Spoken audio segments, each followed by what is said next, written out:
Hello, everyone, and welcome to episode 11 of Hot Takes. Myself, Ethan, and Davide are back. And we've got Ethan in Paris. We've got Davide in Milan. Oh, he's not in Milan today, but he's been in Milan. PSG just Bologna. beat Inter Milan in the Champions League final.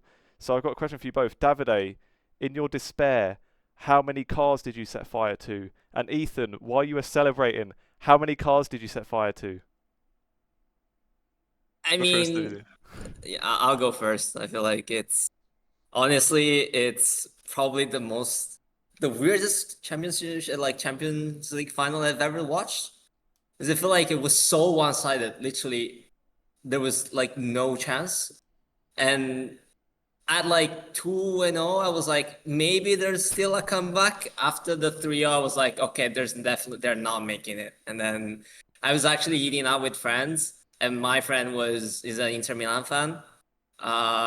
He was basically so depressed the whole night. Like we were just poking at him the whole time. It was kind of funny, but that was like I kind of felt bad in the end because like that was a terrible They showing, were showing I their guess. age, a good few Inter Milan players, I think, by the end. But Yeah, I Ethan, mean, why are Parisian people the way they are? Why have two people died from celebrating winning the Champions League?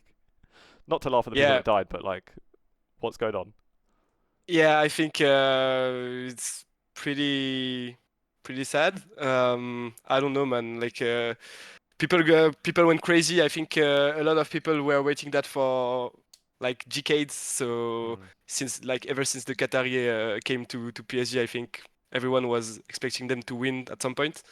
And yeah, I think everyone went crazy after this victory, especially because there was no debate. Like it was, I think, one of the most convincing I think it is like finals. yeah, by the score, Yeah, it I is think it. the biggest one side, like most Yeah, one-sided, I yeah. think. So yeah, it was crazy. Me and my friend went crazy. I swear, we didn't burn any cars. We didn't kill anyone. Like I swear it. Good, But yeah, it's very good sad for you. that like by celebrating this kind of thing happens. Yeah, And yeah, we went to Bastille because I think at the Champs-Élysées there was a lot of riot and everything, so we didn't want to get involved in any of this. So we went to Bastille, and it was like a very, very good atmosphere with fireworks and everything in the middle of the streets. It was really crazy. nice. I wouldn't have dreamt that you were getting up to no good anyway. I know you're a good boy, Ethan. I am. I I swear. actually loved the fact that they were lighting up the Eiffel Tower, I think, Yeah, it was every wicked. time they Yeah, scored. It was that really was. cool. I saw some Yeah, yeah. shots and it was kind of insane. Yeah. But alas, this isn't a football show, believe it or not, although we'll bring it up in every episode. We should probably talk about some esports. I'm going to start with a little bit on Masters Toronto that's coming up in just a few days. Kind of the biggest story, I think, going into that is the fact that Nats is not going to be there for Team Liquid. I've got like I wouldn't call it a hot take, I'd call it maybe a lukewarm take, because I think those that are kind of familiar with VCT EMEA know how important Nats is to Team Liquid, and I think now no one's really expecting much from them. But I'd even just take it a little bit further and just say they're going to be like completely rubbish. Like that, I can't imagine anything but them just going 0-2 in Swiss and being out immediately. Like he's not even the fact that it's their IGL that's not there that would be a massive loss to any team. He's like a fragging IGL as well. Like he's pretty much their best shooter as well, which is not usual for the IGL. So it's more or less like he's losing two players, if anything. So yeah, quick update there. It's not looking good. We have got the most minor of scoops in this piece as well. So I was trying to do some digging to see who the IGL might be in his absence. The source within Team Liquid wouldn't tell me who it would be, but they did say that it's meant to come out during the media days, which will be coming up in a couple of days. So we should hear pretty soon. Can I pick up who like that's gonna be. a strong player So instead of him? they've got a replacement in. So Penny, this guy Yeah. he was playing in Tier 2 in NA. He played like a few years ago. He was in like Tier 1 at NA for a while before it was like the proper VCT like partnered system. I think he's been to like one or two Masters before, so he's not like a bad player to to get in as a last-minute sub. It's just the fact that it's like their IGL who literally leads everything. He does all their speeches before the games, and his speeches are sick as well. It's just like the worst player. I always feel like of pretty much all the teams going to Masters, if you had to pick one team that would be most affected by one player, and picking that player, it would probably be Nats on Team Liquid. So yeah, I think they're a bit cooked, if I'm honest. Also, Would he make it back if somehow like Team Liquid actually goes through? Would good, he be yeah, able to? good point. So what he said is that he said he won't be able to travel to the tournament. There's still a chance his visa goes through. So they said it's a visa delay.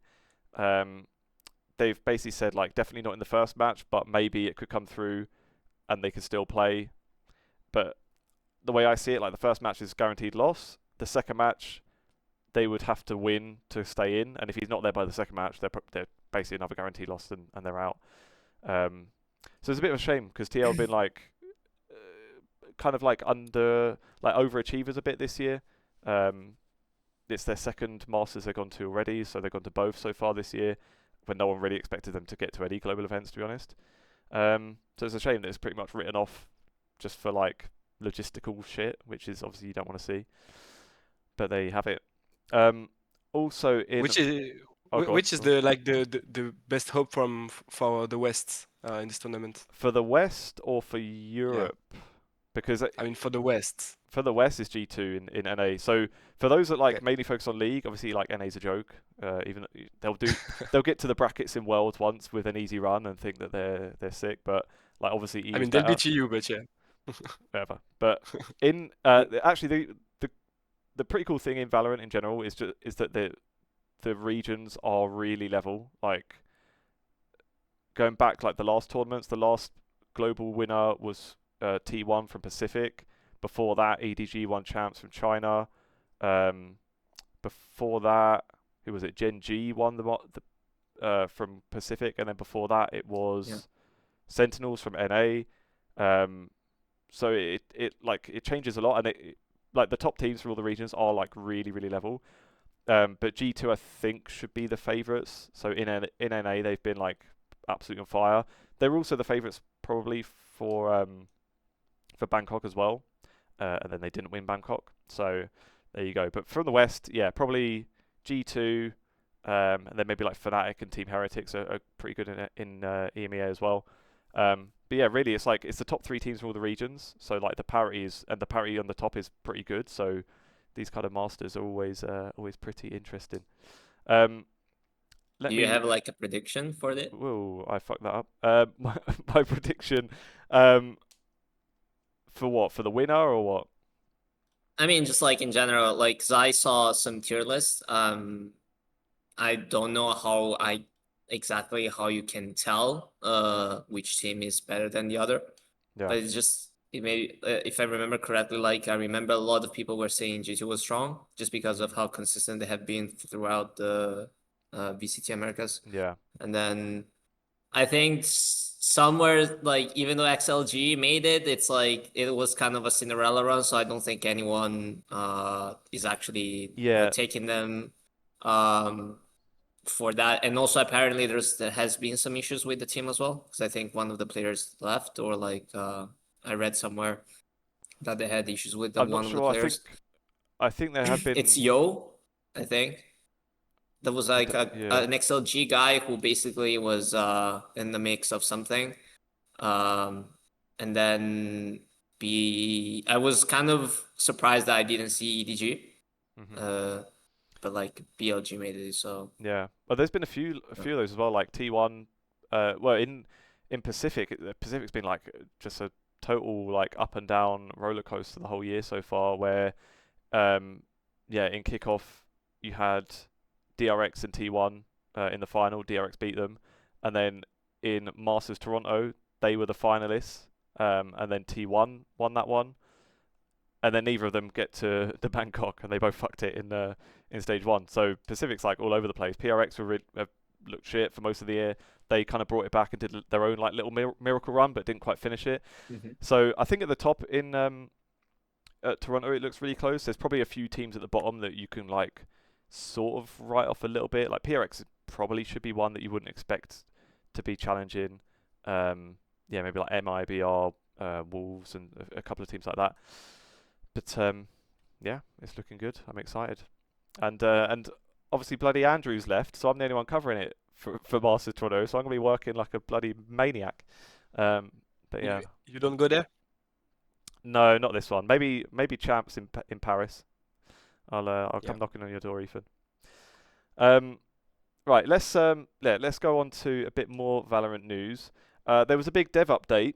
So this wasn't even just like esports related. They did an update of like all different people working on Valorant within Riot in different roles, kind of having turns, giving updates on different things. But kind of competitively, probably the two biggest things were one of them being a replay system coming in, which had been basically asked for since the day the beta launched. In fairness, probably something people would have expected would have been in the game anyway, seeing as it's basically a Counter-Strike competitor, and Counter-Strike's had demos for like 20 odd years. But better late than never. So finally replays are coming in. Now the way they've worded it sounds like it's not going to be for pro games initially. It says it will be like competitive games in the competitive queue, like in the game itself. So it's basically, it would be as though it's coming in just for solo queue in League, essentially, before anything else. They said they'll roll it out in more modes moving forward. So that's just a bit of welcome news.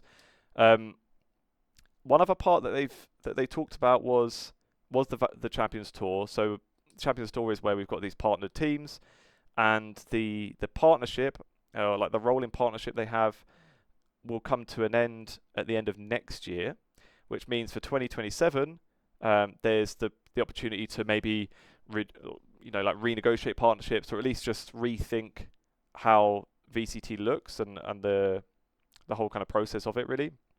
And there was a couple of interesting things we got from Leo Farrier, who is like the head of Valorant Esports, full stop.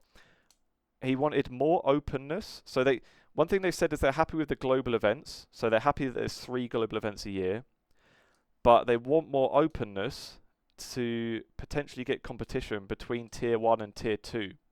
So obviously, clearly hinting at doing some kind of like inter-tier competitions, which I would really like, actually. And it's always something I wanted in League too. Basically, as like an English football fan, I want the FA Cup in esports. I want to see like some absolute randoms just for no reason get to play against, I don't know, fuck it, G2, and then they get an early lead, and they've got hope, and they actually think there's going to be a miracle they're going to beat them.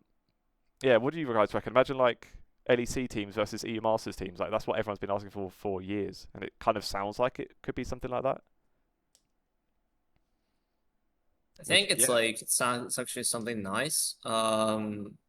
Obviously there's like a lot of thoughts that needs to be put into it. I just feel like I kind of wish that there was like competition with actually a big reward behind it. Mm-hmm. I just wonder what kind of like what would be a reasonable reward that doesn't really mess up with the competitive schedule. Because it's like, if you take an example of the FA Cup, or like even how do you call it, like domestic championships we have in Italy, it's like if you win the Coppa Italia, you can like get into like European League, for example, or something like that.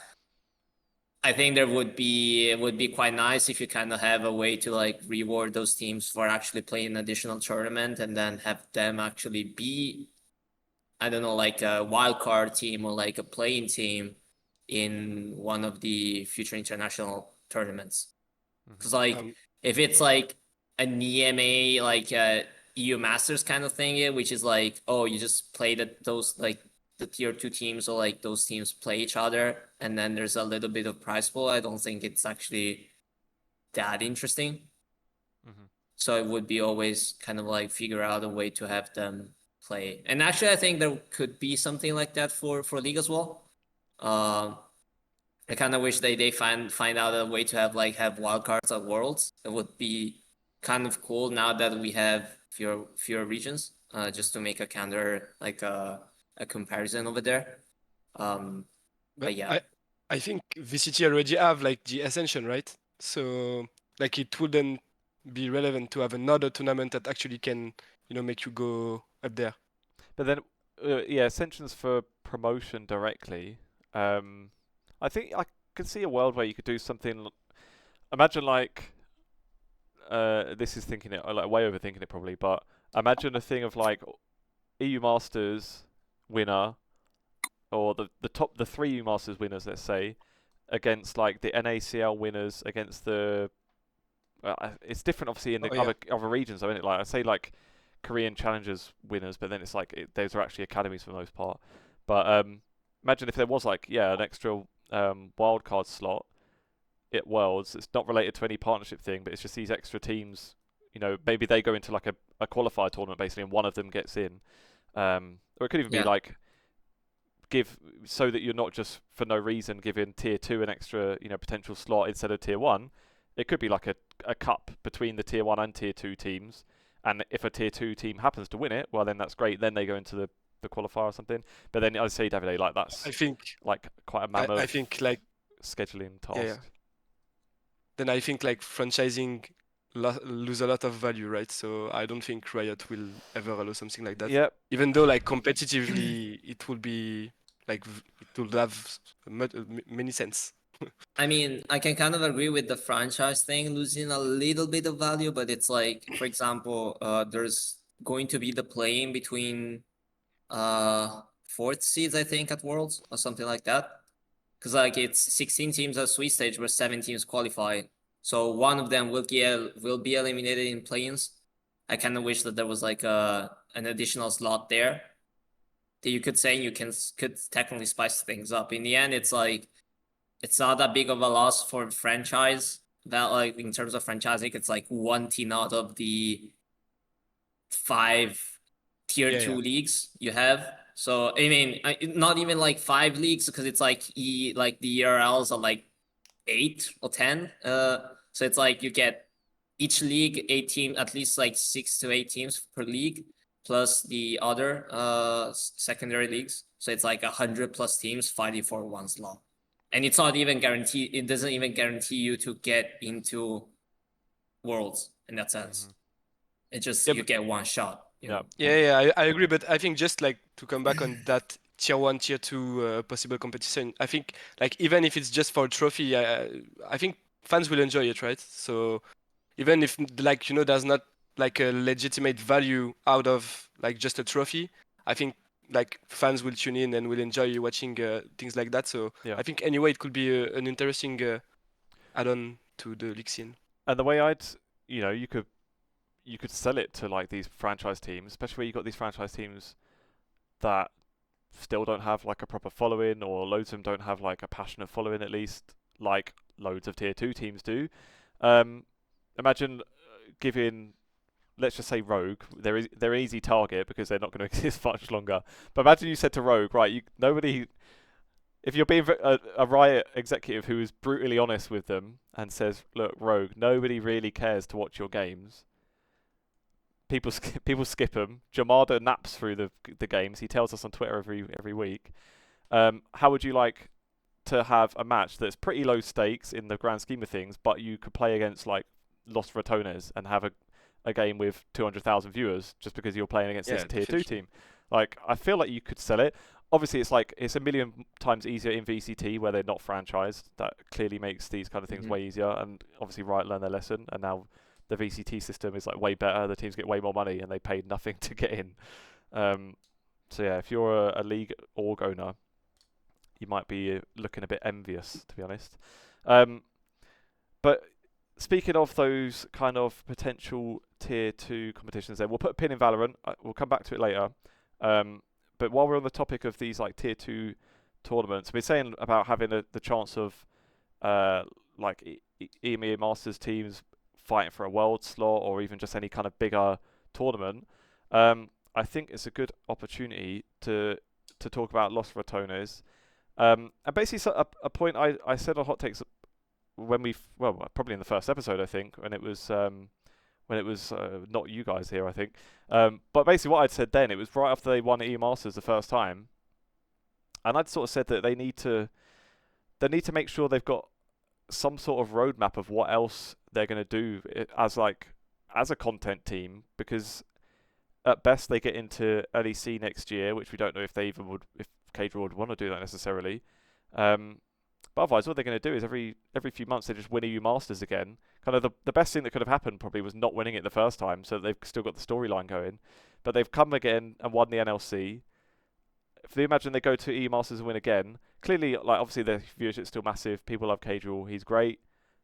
It's gonna get a bit more boring eventually. Like there's got to be something to maybe take it further, or like what would you guys like to see as like the next steps of Los Ratones to like keep the momentum going? I mean, when you say that, it reminds me a lot of Carmine Corp story, right? Because it was exactly the same. They just get on the LFL, the French First Division League, and they won the LFL, then won the Masters, then they won again in summer everything, and yeah, I feel like they did that for what 4 years, I think. They had some ups and downs, of course, but they won a lot of EU Masters. I think they won 5 or 4. So before getting to GLEC.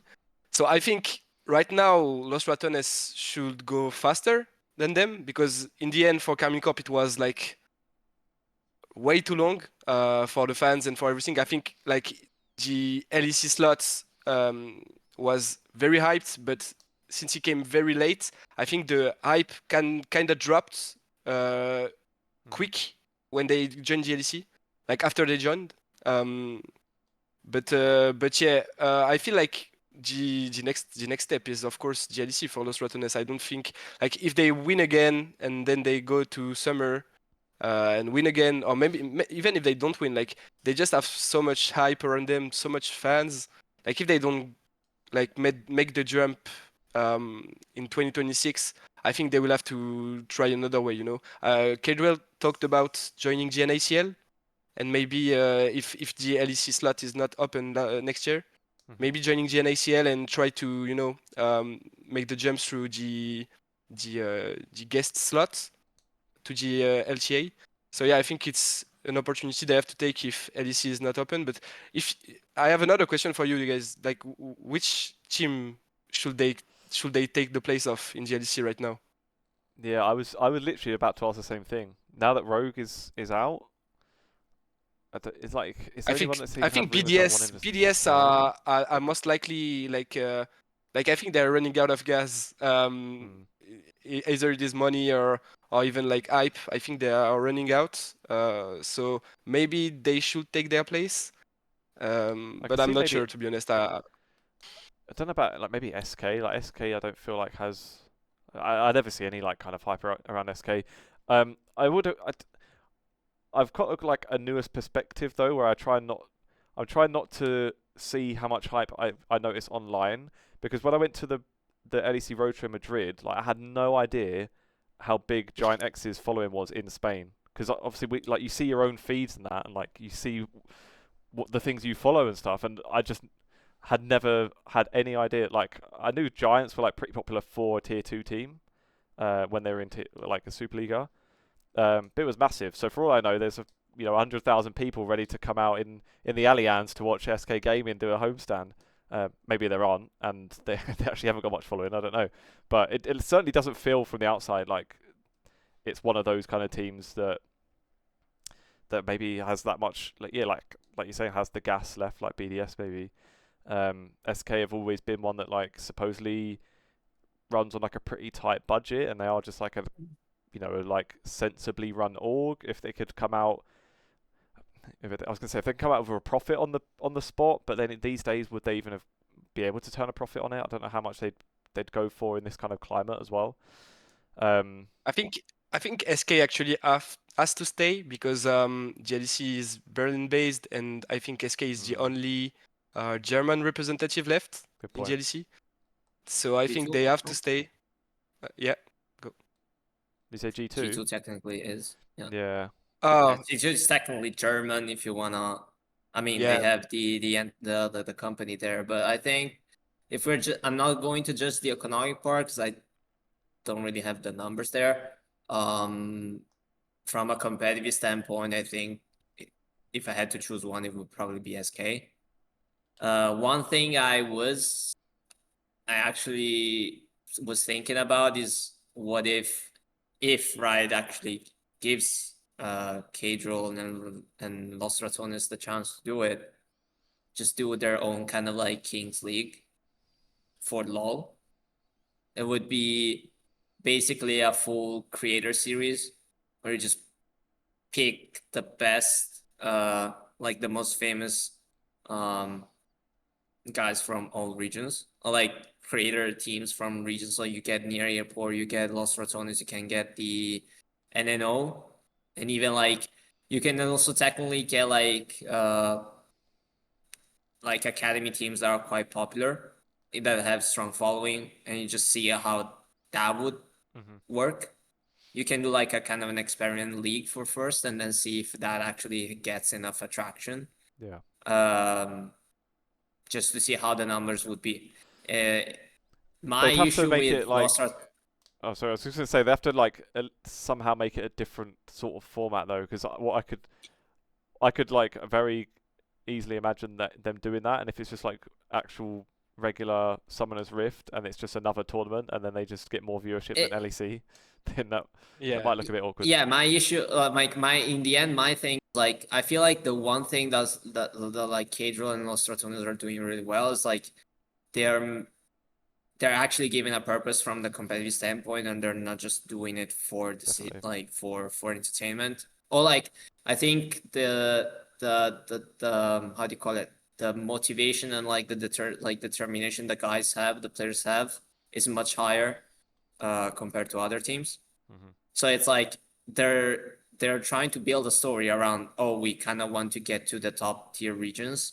The thing is like there's no way to do it currently, so they either find a way to do it, which I think might have a lot of blocks, like roadblocks in between.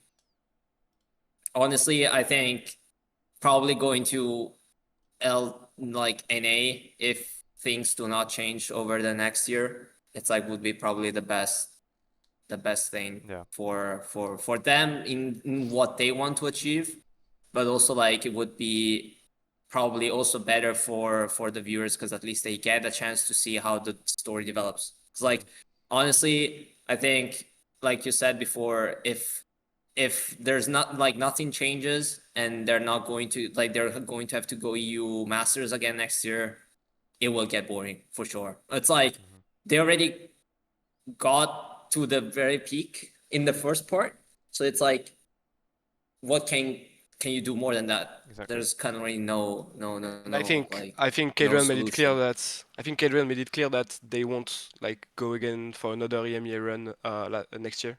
So anyway, they will. I think they will either go through GNACL or have a slot from GLEC. But yeah. Also, Would you prefer LTA North over South? Because I feel like South would be easier to get into. Maybe, if but somehow they find. I think given like how like what's Cadrell's fan base, I think like they have to go to LTA North. Especially I think there is actually more people from NA watching Cadrell streaming LEC than people tuning in to watch LTA in their own country, you know. So to be honest, yeah. Wouldn't be surprised. I will say as well, I'll admit probably the question is probably like a cynical one anyway, like expecting that they have to keep growing it and making it bigger. They're very successful streamers, like all of them, especially Cadrell. Even if he's not, the hype like dips down a bit, he's going to be streaming games to, like tens of thousands of people, and you know, for all we know, he could be comfortable doing that anyway, and maybe he just would still enjoy cracking on. So not necessarily they have to up the stakes, but an interesting conversation, I think. Let's have a look at a dip into the LEC. Let's maybe just start quickly with a continuation of slagging people off for their picks in the ballot. Upset MVP, not what we voted for, but I'm not trying to force this. I'm not upset with the outcome. What do you guys reckon? Was it surprising at all? Oh, I think it's pretty fair, to be honest. Like I think it was either him. Like I don't know why I didn't see that much Mikix votes on the MVP list, but to be honest, to me, Mikix was in the discussion. Like I don't understand why people did not value him that much.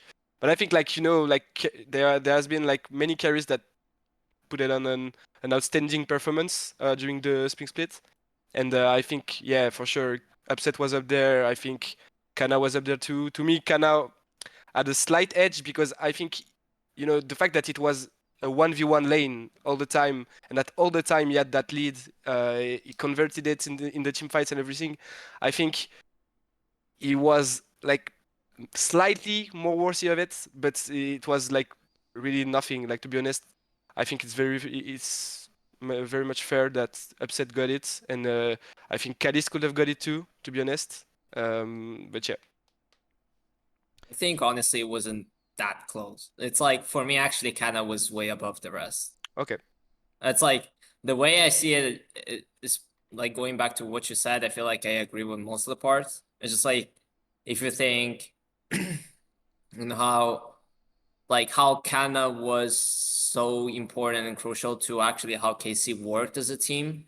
Like him actually had to like most of the time had to step up in like get into a position where he's actually was willing like going to take over the game because that's what the team actually drafted towards. And I think there wasn't like much of a competition there. So like the gap he had over the other top laners in that sense, I think was higher than what Upset had compared to like Kalista, for example. Yeah, I kind of agree. I kind of agree with that, and especially So again since it's like a 2v2 bot lane and he's playing his matchup 1v1 always. So yeah, I agree. yeah, I mean, I don't necessarily see it that way because otherwise it feels like a little bit like bot laners get penalized a lot of the time. But it is just in general, I think that the way kind of showed up and how consistent he was, even though we can also look at the stats, was like way above everyone else. So I was actually kind of surprised to see Upset being chosen over over Kana for first place. You talked about the stats, and actually I think that in that particular aspect, I think that it's where Upset shone a lot, especially the split, because I think he had his KG was like mental, no? He had like I think 4 DSs in the whole split or something like that. Like it was something crazy like that. Yeah, I'm actually one of the advocates of not looking at KDA so much. It's like and also like Upset is historically known for having like a super safe playstyle.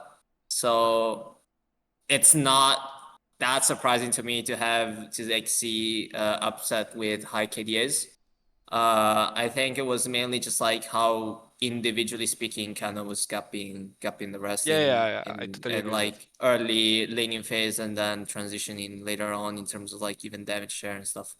But yeah, I mean, it was going to be between Kalista, Upset, and Kana in the end, I think. So it's fair. But actually, some third place, I was surprised that third place was Vladi.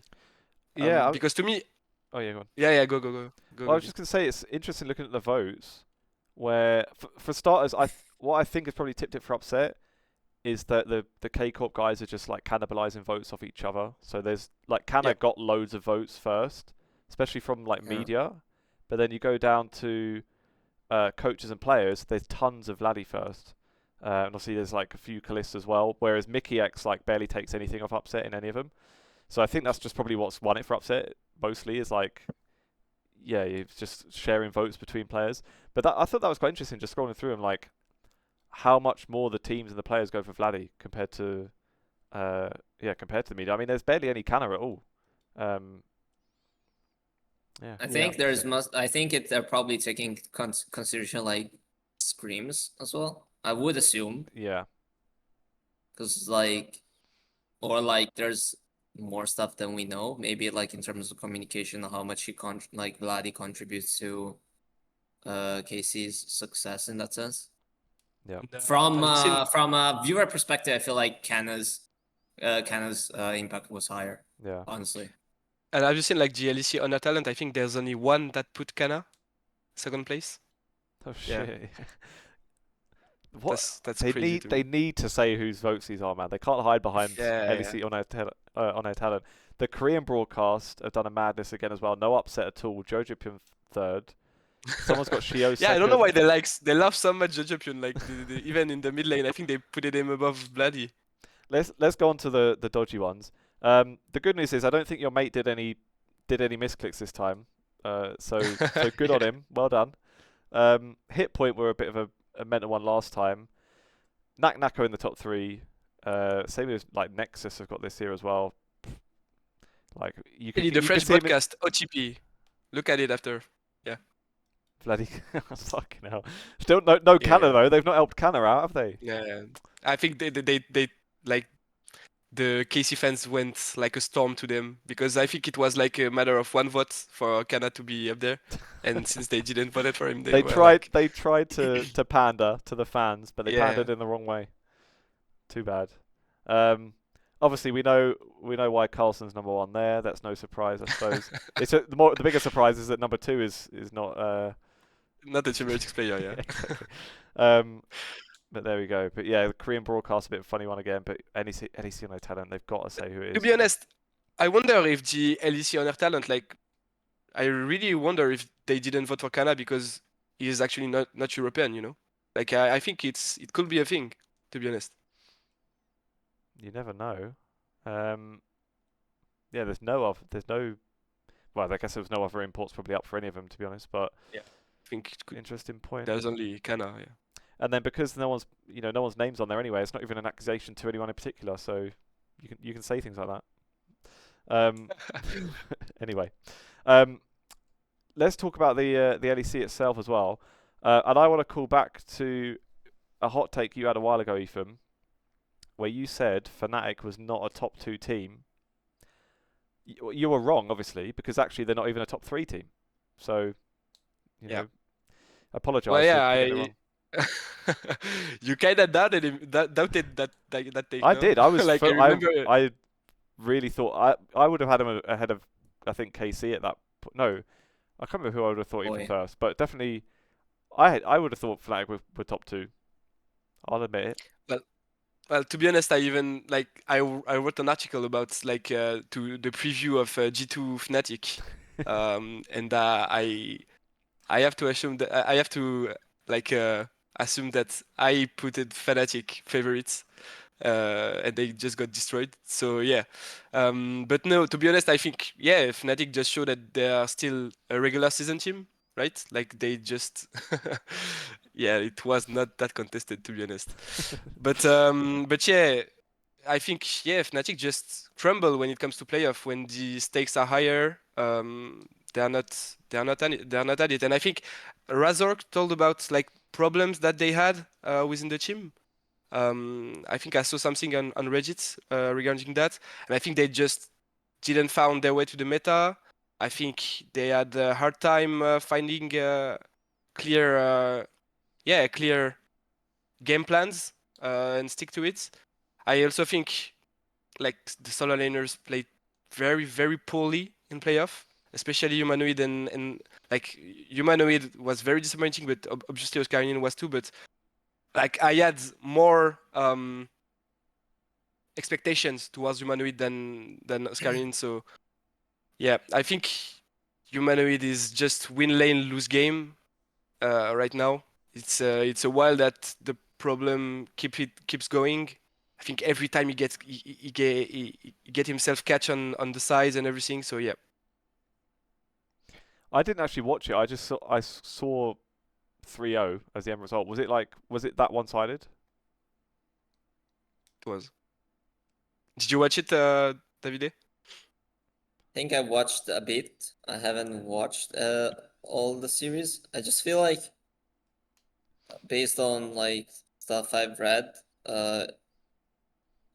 honestly, it looks like just Fnatic just struggles to up their ceiling when they're required to. I think that's been a recurring trend.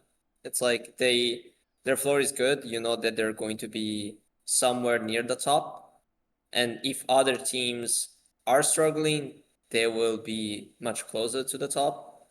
I just feel like everyone like they just struggle every time playoffs come around, and it's kind of sad at this point for especially for Fnatic fans. It's like Yeah. you get disappointed once, you get disappointed twice, you get disappointed 3 times, and then it's like, oh, there's no hope left. Speaking from experience, And then you feel like you're about like you either hope you get like a Tottenham moment where you somehow get it back in through exactly some what I was kind gonna of say. shenanigans. But it's like you don't know when it's going to happen, if it happens. Honestly, the whole thing for me, it's like it's been for just how many? I think 3 years already. This is Razork and Humanoid's third year. Yeah, 4, no? I think. I think it's the fourth year. Fourth year. It No, feels actually, wait, like it's the third. You're right. You're right. yeah. The third. Okay. I just feel like it's you know, maybe things are bound to change. I'm not talking with info. I just feel like it's the same thing that happened with G2. I think actually G2 with Yike and Miki was actually a great team, and I would have been fine in that sense from a fan perspective to have them go at it again. I just feel like that when you have those kind of dynamics within the team, with the same players over time, sometimes actually better to make changes for the sake of changing. Yeah. And I think it has to come. Fnatic, yeah, Fnatic has hit that point. Maybe I'm not sure if they're going to change it by summer. I don't think so, because obviously contracts and maybe like with the whole situation. But I think But they should. I feel like they will have to somehow do it towards the end of the year. I mean, you can kind of hope that the performance coach that we're talking about would make some improvements, but I really doubt that that will magically turn everything around, because it's not just about the dynamics of the team anymore. I feel like Oscarini was my kind of like disappointing player among the five, because like he was getting destroyed up in the top lane, and I think you need to have a strong, like, good individual top laners to have success in the current meta, because it's like you're left on a, no, it's not like you're left on an island, but it's like a lot of the matchups, especially with Fearless Draft, you need to be able to navigate it through a lot of them. If you know you're not going to get a lead or like be somehow equal coming out of the lane phase, the whole team will struggle with you. Yeah, and actually, I talked to Targamas yesterday, and he told me that the thing is with Fnatic, if their bot lane is neutralized, like they don't take a huge lead in early or anything, like the game is just won, because he told me that he knows they just have like better solo laners than Fnatic. So yeah, I think it's the story of this series. Like they just couldn't get a lead. I think they drafted pretty poorly too. Like first game, I think they got Kalista, but then Kalista answers with Raven, so the lane is already neutralized. And then the second, I think they have 2 ranges into a melee. So yeah, I think like the game is just lost whenever like the bot lane can't, you know, um, get to that, that launching point. But yeah, so just to end on that topic, I think that actually they have to change something starting with summer, because if they don't, like people will just get bored. Like I think it will like eventually happen. And I think like they can actually collapse even more than that if they don't change stuff before summer.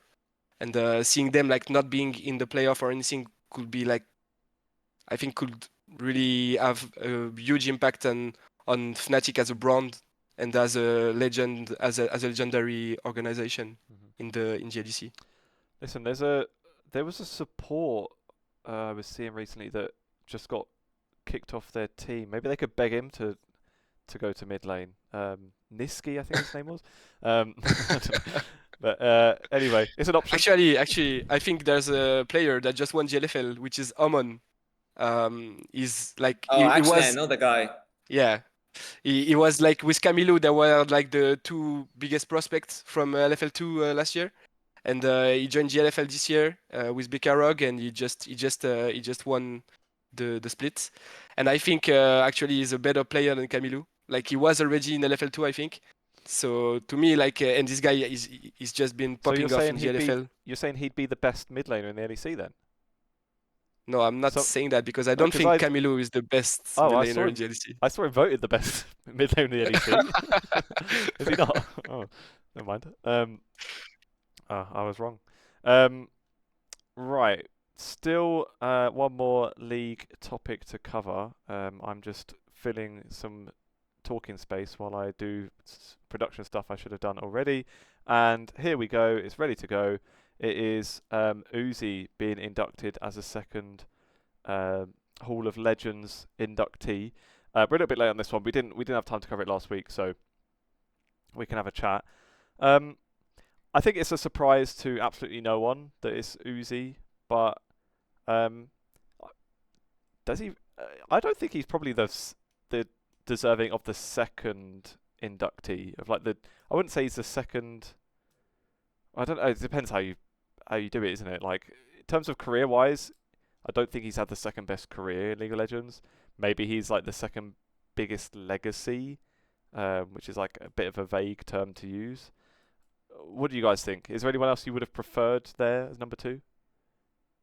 I don't think so, honestly. Like coming from someone who actively follows like Chinese like media and info, I think usually it's like deserves to be there. Not it's like maybe not for people who came into League in the modern era, it's like over the past 5 years, but like no one would like if Faker was considered the GOAT already when he started playing League in 2013, and then how he dominated with T1, SKT T1 in the following years, I think Uzi was the only one that had the same level of influence, especially when he came to China. It's like when he came to like the Chinese region. He was basically the one before IG won Worlds. And even then, there was still the whole debate of IG having 2 Korean imports, which were Rookie and the Shah at the time. So it's like Uzi was close because he was playing with Royal Club, and Royal Club at the time was a full Chinese team, and that was the whole thing. There's still the whole thing of player like LPL fans and the whole LPL wanting to win a world championship with only domestic players, which became extremely close last year with PLG. Unfortunately, they didn't make it. But yeah, so it's like, it's honestly, for my perspective, it's fair. The only one that would have probably put over him would have been the Shy, because I think that's another player who inspired like the next generation of players.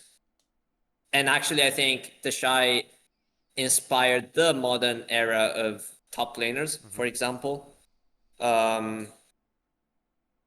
So when I consider, like when I look at the Hall of Legends thing, I really think in terms of influence rather than legacy in achievements. So for me, like achievements do have like some kind of importance, but I'm just judging mainly on what kind of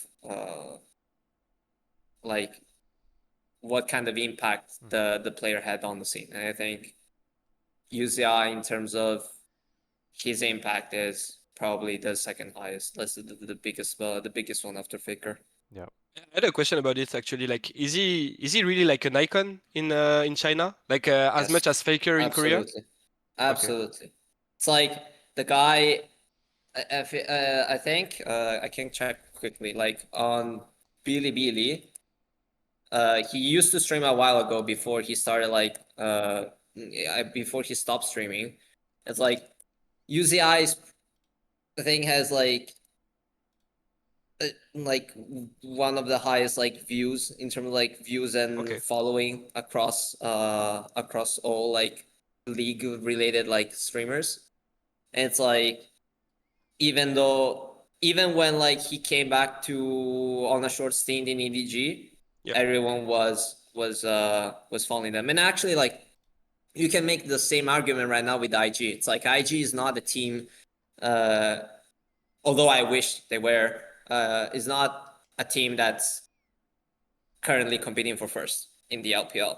Yet, if you look at the numbers, if you look at the matches, they're basically like in Los Ratones level of impact. It's like the matches they play, they get like close to like 1 million views on Bilibili. If you look at all the other matches, it's like so much lower. And even like, for example, the top, the big matches like BLG and Top Esports probably have lower numbers than IG matches. Playing like, not like a random team, but like a mid-pack team, for example. So that goes to show like how much people are into those players and they're willing to watch the players rather than the peak level teams, like League of Legends, you know. It's like, so I think usually I had that kind of same effect during the first era of League, and I think if he were to be still playing right now, he would probably have the same amount of impact, because I think people would be like, even like maybe not the top teams competing for Worlds, but like one of the mid top tiers teams in the LPL would be, if he were to play competitively, he would be probably playing for them. And just saw how much like commercial value and engagement he can create for the team alone. And there are only very few players that can do it in China at the moment. And I think like I agree with everything you said about Yuzi and the reason why he should be the second Jinjikchi. But actually, I think like there's one more reason, is that the fact that he influenced so much the AD carry role, like as a position, you know, and how is it played? Because right now, the best AGCs usually, like, actually not in LEC because Upset got it, but usually the best AGCs are the one that are like, you know, the most aggressive. It's the one that every AG look up to. I think that Calist, everyone knows that, for example, his main influence is Elk, because based on how he plays, and I think Elk got influenced a lot by Jakilov. Jakilov might have been influenced by, you know, Yuzi, for example. So yeah, I think like all these players and all this new generation, and even Jable, when you look at JLCK, when you look at Jable, it's the same. You know, they just click forward, and I think it's something that Yuzi bring to the game, and it's not something like that should be conventional, you know, because an AGC, when you look at the game, just like from a higher perspective, the AGC should be the one that is standing back, you know. And yeah, Yuzi just redefined what is what being an AGC means in the game. So yeah, I think for that too, I don't think there's many players that that did what he did to a whole position, you know, a whole role in the game. Yeah, and it's almost like even more of a testament that he doesn't have like the maddest trophy cabinet. Like obviously having an MSI isn't exactly bad to have an international title. I don't know if off the top of my head, is only like 2 LPL titles or something that he won? No, Yes. only one, I think. Oh, 2? I think 2. Okay. I'm But just like, going by It's memory, either I 1 think. or 2. I'm sure it's either 1 or 2. It's Yeah. not that many though. Yeah. But to have like that, that kind of aura around him, without being like one of those players that was just constantly winning. It kind of like tells you what kind of player he was. And yeah, it is like what I was saying. It's like a legacy thing. And obviously, legacy can be someone that is just stacking titles, but it's also, like you say, like the impact he's had on the game, the impact he's had on the players, on his region, on the world stage, really. I thought there were a couple of interesting tidbits as well in the actual Hall of Legends website. So they've got this whole like page dedicated to obviously to Uzi and the announcement, and the skins that he's going to have and all of that. Actually, to speak What about do you the guys skins, no? think about Yeah. the skins? Like, Yeah, I think it's there's like the only reason is, you know, commercials, right? So you don't like make you know a skin that important for a player, and you don't put it on like the play. Like when I ask a friend about like what do you think when I tell you Uzi, he just tells me yeah, like Vayne, like it's his champ, you know. So yeah, it's a bit sad to see Kai'Sa, but I think actually like I saw a lot of people criticizing the fact that it was Kai'Sa and everything, but when I looked at his stats, I think it's like his third main, like his third I most played champion. I did the exact same thing. I was exactly Yeah, the same surprise that it actually was quite high. yeah, Because you yeah, do just like for me, it was the same vein. It's just the one that subconsciously, like that's just the first thing I think of. yeah. So I was pretty surprised, and then seeing that, I was like, oh well, maybe fair enough. There is a vein skin. It's just not the main No, I one. think That's it's not fair enough. Like still, like it's just like so iconic. Like the Yuzi's vein is so iconic. You can't like you can't put it on the the second floor. I think it has to be the first thing that's come to your mind, and it has to be the main skin. But yeah. Anyway, Do you think the skin look nice though? Like I'm not fully convinced. It's like I think they are good looking. I have to say like I read people complain about the color and I kind of agree because like I'm looking at the color palettes and they don't remind me of UZI that much. So I'm kind of like wondering if it's like Riot actually is taking their own Hall of Legends kind of color palette and applies it to every player I that think they gets do. Yeah, inducted. yeah. I think they Because do. but I kind of wish they actually respected the players Yeah, I agree. in that sense because I think it would be more not like more exclusive but like um a little bit more special in that sense. And actually, it's not A fair little a because little bit like the team skins, you know, like I think probably the IG skins, the ones from Worlds 2018 were one of the coolest like skill lines ever. They were just so cool.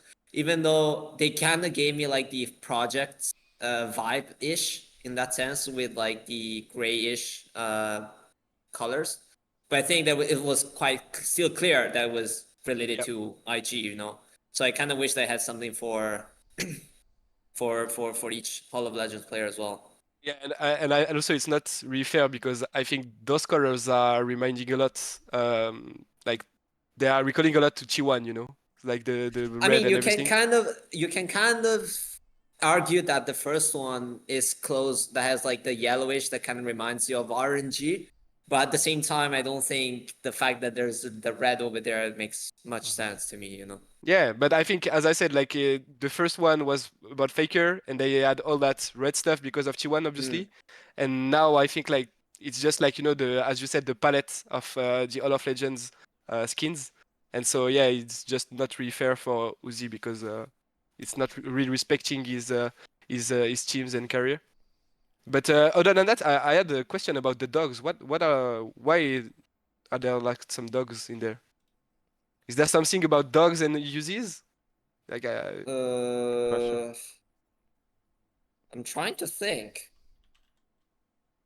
because I know he has like Crazy little dog that headset title. with It says I his think he Yeah, has bio. because I that think headset it's with the like the cats. like he has like the crazy dog. He has like a crazy dog nickname.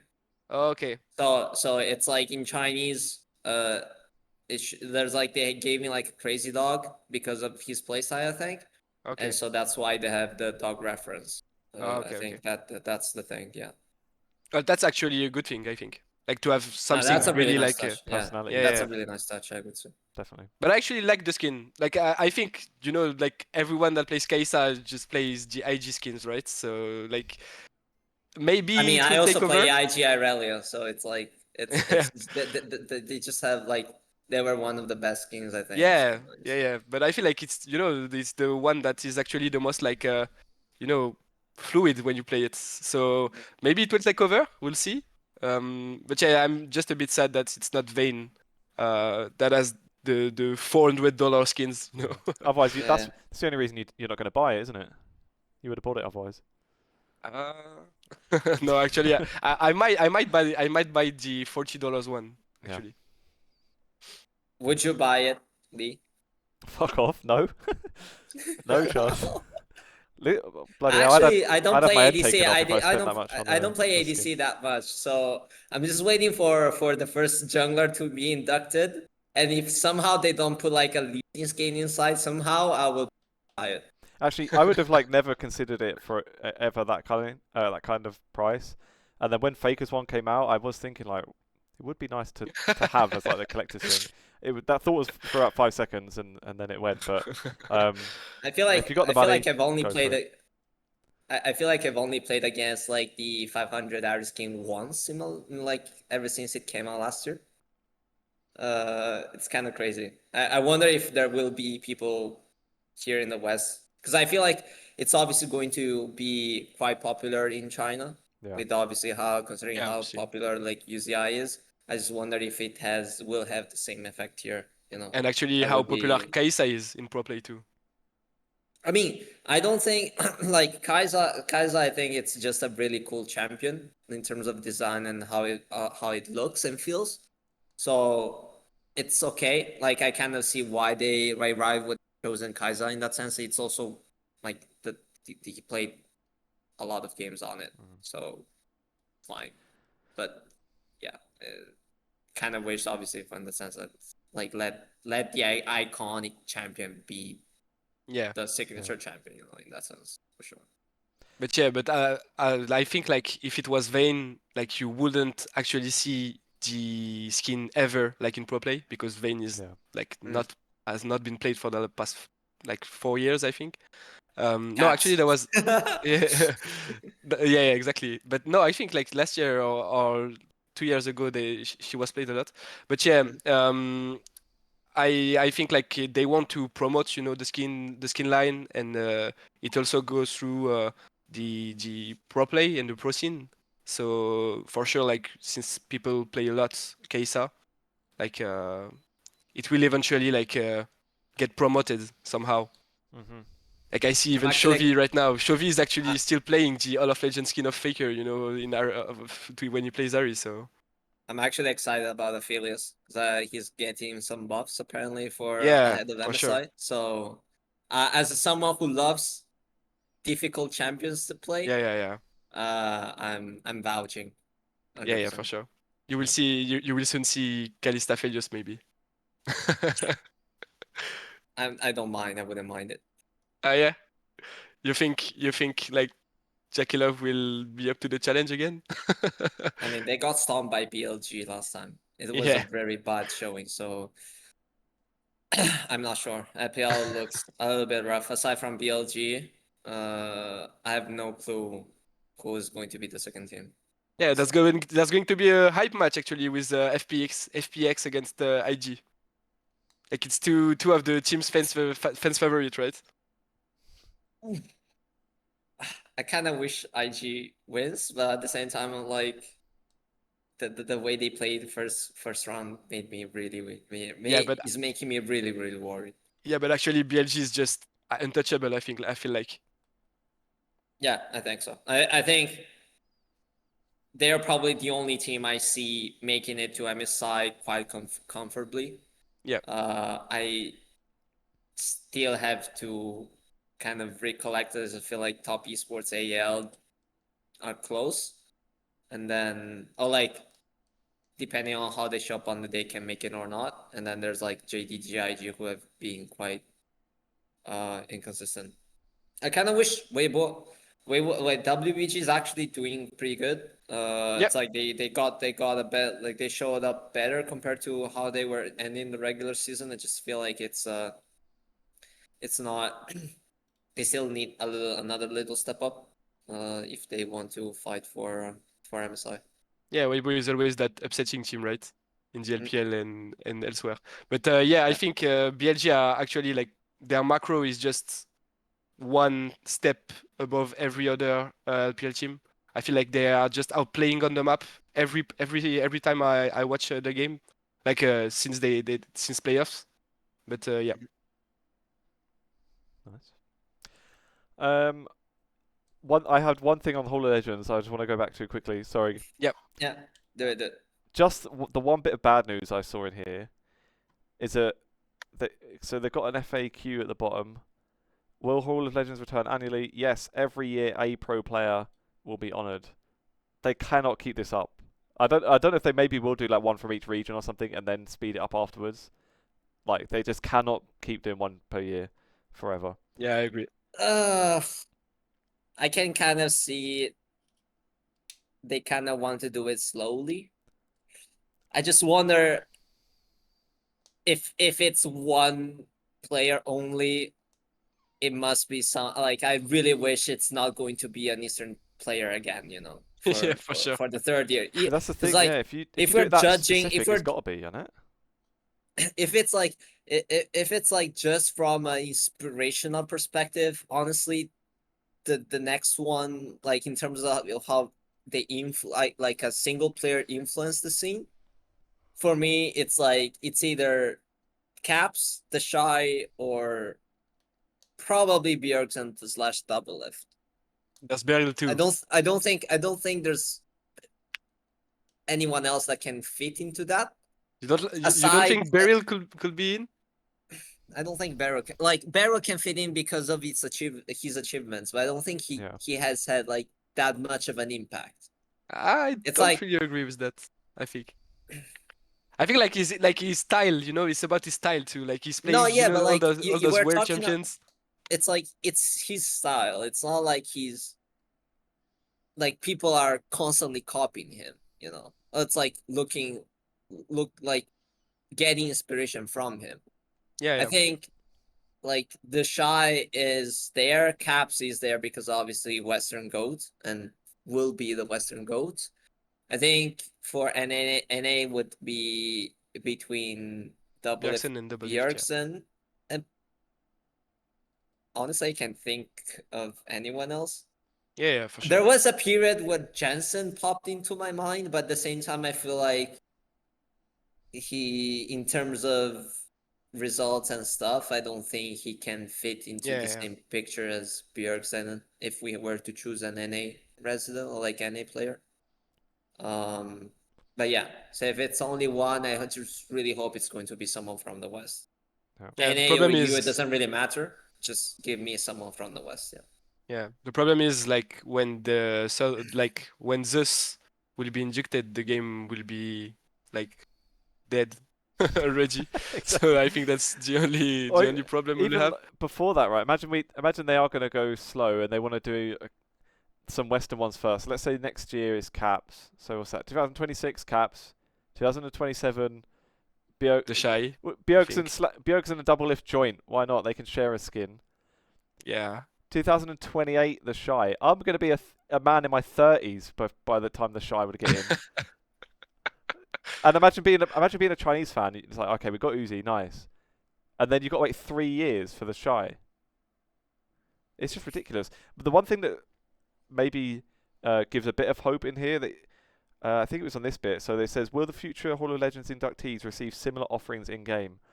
Our plan is to offer all inductees an in-game event and cosmetics reflecting their League of Legends career.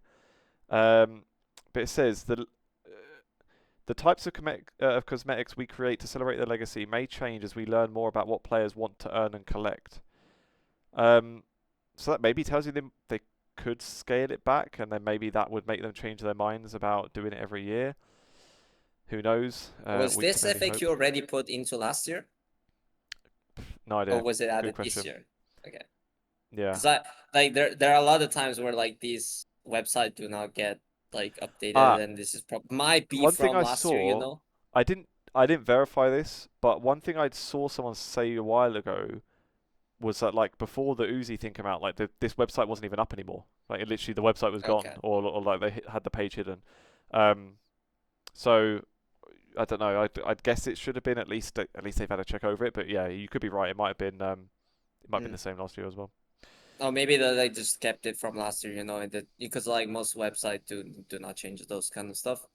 Yeah. But yeah, if it's like one player, I think it's going to be too slow. Yeah, 100%. Let's maybe jump back to Valorant a little bit. I thought I had it open. My bad. Here we go. Yeah, the news that well, this one's about the tournament specifically, but in general, we've got the news of Valorant Mobile coming out in the not too distant future. Which for I feel like for Western players, like mobile news maybe isn't that big, but obviously like over in the East, there's a few countries there where they're just like absolutely mad for mobile games. So it could be massive to be honest. I guess the problem that Riot has, like maybe with the League one as well, is that maybe like the market's probably saturated. Like there are some of those games that are like unreasonably enormous already, like some shooting games, and obviously like the MOBAs, like what's that one? MLBB is massive, and then Yep. there's like mobile ones like Free Fire or something. Is it called? I don't remember the name. Yeah. PUBG is massive as PUBG, I well. think. Yeah, Yeah. but I mean it's a potential avenue that I mean I'm sure it will So be pretty big. my take here is like, I'm actually quite positive regarding Valorant Mobile because I feel like Valorant has been out on console as well Yeah. in the West. It's like I haven't really followed much regarding how popular it is, but I just feel like Valorant Mobile has really high potential, especially if they're but like the whole thing is built around it's like the whole question mark is dependent on how well they execute it.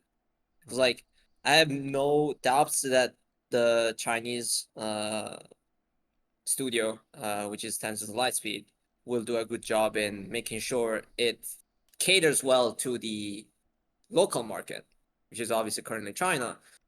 I just gotta wonder if they like the Riot Games team, which apparently will be working on the global release, will be able to cater the same game to the rest of the world, which is that is my worrying thing because it like the way like for example in China you have two different versions of TFT. You have Golden Spatula and you have Teamfight Tactics. The two kind of have a similar in the sense that they're both auto chesses, but also have different game dynamic. Yep. First of all, there's like I think Valorant Mobile will have the same dynamic both versions. I just feel like it kind of my issue would be what would make people move over to Valorant Mobile when they have playing like I don't know Call of Duty, Warzone, or like PUBG, like other shooters for many years. Yeah. And that's like the big question mark. But I'm actually quite positive on this. I feel like Riot is taking like Valorant is like the where they're trying to apply everything they messed up or like they did not do so well on League Yeah. and all the game titles they did before. And I think Wild Rift probably did that for it's kind of like the same comparison to Valor Mobile. And so I think that they will probably do a much better job because I feel like Wild Rift hasn't been that popular at all. It's like MLBB actually is more popular if you look at, especially when it comes to like the esports scene. But yeah, I think that there's a lot of casual players that plays Wild Rift still. Yeah, for sure. But I think that in terms of like player base, MLBBs continues to be for much sure. bigger. 100%. So I think that will be especially good. in terms of how professional the scene is. Like it's 100% like Yeah, that will be interesting to see. So it's like the beta. I think it's out on June 12th, and then they already announced the tournament, which is set to be out in the coming months. I probably will hit up some of my friends in China and see and gather their feedback, and then I can share it here. Because obviously I don't get to play it, unfortunately. I'm not in China. I think maybe the one thing it's got going for it then that Wild Rift didn't, because obviously like MLBB like is a clone of League basically. So if you already play an MLBB, there's maybe not a massive reason to play Wild Rift, other than if you want to respect IP laws as a model citizen. But I guess for Valorant, like as long as the main mode is still the same like tactical shooter, like CS type of game mode, I don't think those other shooters are like that. They're usually like battle royales and stuff that are really popular. So it's maybe got like a unique selling point compared to the other massive mobile shooting titles. obviously it depends on like does mobile shooting game like does the mechanics of mobile shooters lend themselves well to that sort of game. I'm not sure. It obviously like depend on how good a job they do of porting it and making it smooth and playable. But I mean Tencent know what they're doing, don't they? So if anyone could do it, I it's think them. when it comes to like mobile applications, like Chinese dev teams actually do a pretty good work in terms of like optimizing stuff. Because I feel like the whole approach is like you gotta make sure this thing works on a potato. Yeah. You know, it's like most people in China have good phones. It's like like now that your life is basically all revolved around your smartphone, you kind of have to have a phone that actually works. But at the same time, you cannot have a game that like makes your phone overheat, like destroys your battery in like seconds, you know, because in the end that's the goal. Like they want you to play more. So I think there isn't much of a problem there. I just wonder how they're trying, like how Riot is going to try and tackle the whole like marketing, or like how in terms of like how they're going to uh put the game into the market on on on the other side, like Yeah, outside of China. for sure. Maybe to end on then, because I think we didn't actually hear it in the end. Ethan, you had a hot take on the LEC. Why don't you close us out with your hot take? Yeah, I think actually don't remember what my take was. Wait. Koi, Okay, Movistar I do. Koi, I do. No, I don't think it's about wasn't it? Movistar Koi. Oh. No, I think it's about Casey again. So maybe you'll say I glazed them too much, but I have to actually. I think they are our biggest up. Like regarding like I'm not even referring of the fact that it's a French org. To be honest, to me, like it's just our best hope right now internationally. I think, yeah, the fact is why KC is the biggest hope internationally. It's I think that teamfight science is like way above any other European team and any other European team we had in the past few years. I actually think like obviously mechanically all the carries are gifted, right? I think Yaiki is, Kana is, Vladi is, Kalist is, and I think like actually Targamas, even though he's not that much of a shining player, I think that while he is not that strong in lane, I think that he's when he shine the most is in team fights. I think he has great IGs. I think he can clutch a lot. I think he always like is looking for flanks when the situation is not the best and everything. So yeah, I think like I think every players know what they have to do to win a team fight, and it's something that in Europe we lacked a lot, especially when facing Eastern teams.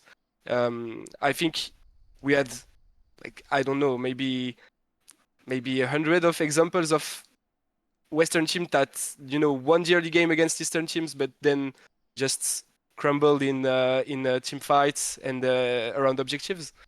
So yeah, I just think KC, there's that glimpse of hope just because of that, because that mechanically they can take over some games, and also that yeah, just that team fight science. I think they know what they have to do to win a team fight, and I think that can really make the difference. And actually, when you look at G2, I think G2 was not a great team fighting team in the past few years. I think they were getting a lot of advantages through sides, but I don't think it was a great team fighting team. When you look at players like Ansama, I think he's not like he's never been a great team fighter. I think like it's never been his biggest strength, right? And I think it's the same for Caps. I actually think like maybe at some like in the past it was, but right now I think Caps is taking over game when he's like enabled in on the sides.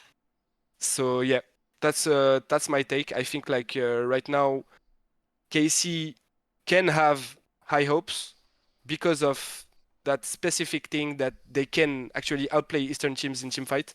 And I just remembered something, but when I talked to Vladi before first, and he told me that he felt like they had the same level of mechanics than the Eastern, the best Eastern teams. So like, you know, it's like even them are aware of that. So yeah. So, What thoughts? well, I was just thinking how this could play out then, because you're 1-for-1 on takes so far. Then, if they imagine they don't make it to MSI, does that mean you're wrong, or does that mean we just don't No, it know and it doesn't. just doesn't count against the Then record? then we wait for Worlds. But I actually think that if they do make it to MSI, because I think that Koi is not free at all, to be honest. I think like even though I think they really had a bad day last week, I think they can like still lose again, even because I really think that Mirin and Jojo are stepping up their game a lot. So yeah, but just to come back on the take, if they do make it to a GMSI, I think we could be surprised about how things will turn out against the Eastern teams, especially with KC. Like I don't have much hopes with G2, to be honest. Maybe they will like always like they do always, like they will enter strong in the tournament because they have a good meta read and everything. But then after that, I think they will eventually fall out. Well, that's one we'll pick back up then when MSI rolls around. So I think we'll leave it there for today. We have to count the hot takes, like how many hot takes Yeah. we get right or wrong. Actually, I remember saying like last time, 60% that KC doesn't make it, so like doesn't make it to MSI because of how when they lost to MKOI. 30%? 60%, I said.